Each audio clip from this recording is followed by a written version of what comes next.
प्रश्न ये उठाया कि सम्यक दृष्टि जीव जब ये 100% उसका सच्चा श्रद्धान है कि संयोगों में से सुख नहीं आएगा, धन में से सुख नहीं आएगा, पद में से सुख नहीं आएगा, स्त्री में सुख नहीं आएगा, ये सब 100% निर्णय होते हुए भी वो धन इकट्ठा क्यों करता है, वो शादी क्यों करता है, वो पद क्यों चाहता है? देख लो, ये सम्यक दृष्टि की बात है, जबकि उसको निर्णय है कि नहीं। अभी मन में प्रश्न आता है कि साहब ये कैसा श्रद्धान तो है कि सुख आता नहीं और 6 खंड जीतने चला जाता है। तो जल्दी से अपन उत्तर दे देते चारित्र मोह का होता है। जल्दी से उत्तर क्या दे देते हैं? रटे रटाए उत्तर है सब, तो चारित्र मोह का होता है। और अगर मैं कहूँ कि मेरा चारित्र मोह का होता है तो मुझे फांसी लगा देते हो, कहते ऐसे थोड़ी चलेगा, तुम मिथ्या दृष्टि हो, तुम सम्यक दृष्टि नहीं हो सकते। अरे भाई, चारित्र मोह का उदय तो कर्म की तरफ से चर्चा है, उस जीव की तरफ से चर्चा। बताओ कि वो ऐसा क्यों करता है? कर्म थोड़ी बलवान है, बलवान तो जीव है। भैया बात इतनी सी है कि वो अपने स्वरूप में रम नहीं पाता। क्या कहा मैंने? उसे अपने स्वरूप का इतना आनंद नहीं मिल पाता कि जिस आनंद के आधार पर वो विषय भोगों की सामग्री को छोड़ सके, वो पद के भाव को छोड़ सके।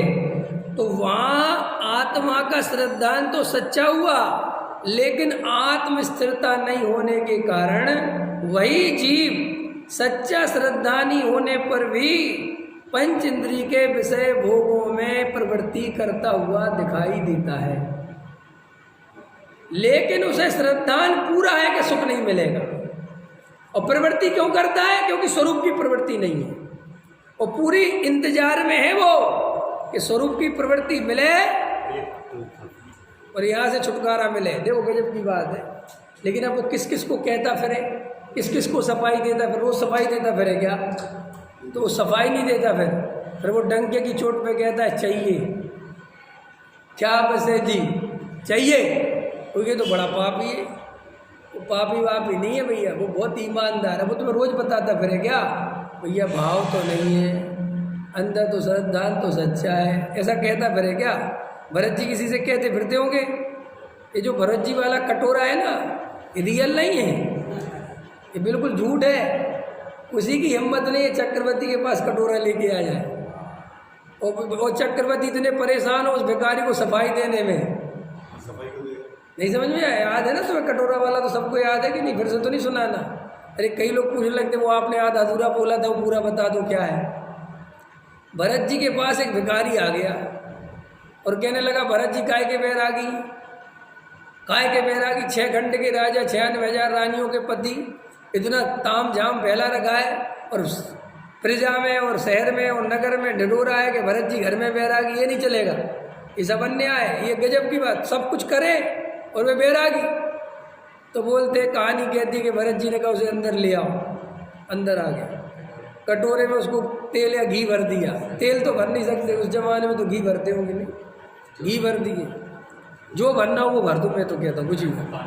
हाँ, और बोले साहब जाओ पूरे नगर, पूरे हमारे महल का चक्कर लगा के आओ। 2 सैनिक खड़े कर दिए है नहीं, तलवार लेके। बोले इसके में से एक बूंद गिरे और निपटा देना बिल्कुल इसको वही। अब बोले जाओ, अब घूम घाम के आया बेचारा। बोले बताओ हमारी रानी कैसी लगी? बोले कौन सी रानी, कहाँ की रानी? हमें कुछ नहीं दिखा, हमें तो कटोरी दिखता रहा कि वाह। फिर भरत जी कहते उसमें, ऐसे ही मुझे ये महल के बीच में, संजोगों के बीच में 24 घंटे त्रिकाली ध्रुव दिखता है। सत्य ये बिल्कुल ऐसा है कि नहीं? अरे भाई ये बिल्कुल सत्य नहीं है। पहली बात तो वो उस भिखारी को सफाई क्यों देते फिरेंगे कि तू होता, तुझे जो समझना समझ भाई, मुझे क्या मतलब। वे क्यों किसी को बताते फिरेंगे नहीं मैं तो बैरागी हूँ, बैरागी हूँ, क्या मतलब? अरे सम्यक दृष्टि तो खुल के कहता है भैया रागी हूँ, काय का बैरागी। और कोई उसे बैरागी कहे तो वो कहता हम काय के बैरागी भाई, हमेशा क्यों कहते हो?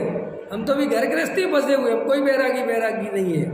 एक बात। तो मेरे कहानी किस्सा क्यों? अरे ये तो एक समझाने के लिए कि ज्ञानी जीव सदा काल अपनी दृष्टि में ज्ञायक भाव को रखता है, उन संयोगों के बीच में एकत्व बुद्धि, सिर्फ इतनी बात को समझाने के लिए, इससे ज़्यादा और कुछ लेना देना नहीं है।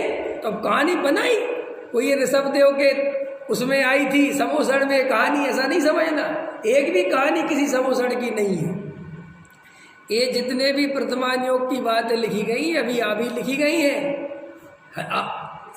1000 वर्ष, 1200, 1300, 1400 वर्ष पहले।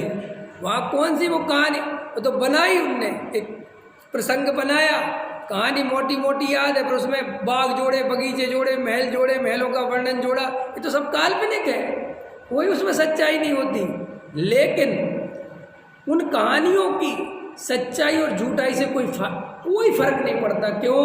कि वहाँ कहानी इम्पोर्टेंट नहीं है, वहाँ इम्पोर्टेंट सिद्धांत है, प्रयोजन है।